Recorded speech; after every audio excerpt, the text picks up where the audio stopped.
अस्सलाम वालेकुम। SM news के साथ मैं हूं इश्तियाक अली। खबरों का सिलसिला बढ़ाते हुए खबर शामिल करते हैं कराची से।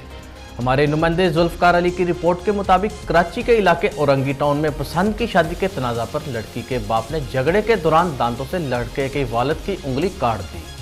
एसएसपी वेस्ट सोहाई अजीज के मुताबिक ये वाक़या पाकिस्तान बाजार थाने की हदूद औरंगी टाउन सेक्टर 11.5 गुलशन ज़िया में पेश आया।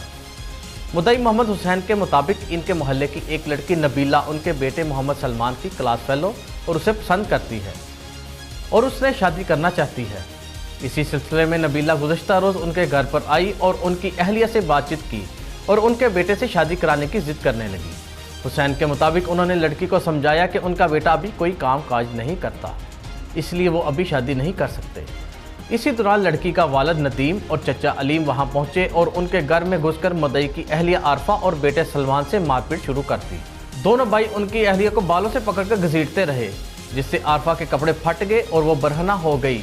मुद्दई के मुताबिक इस दौरान उसने अहलिया और बेटे को छुड़ाने की कोशिश की तो नदीम ने उसके बाएं हाथ की छोटी उंगली दांतों से काट दी।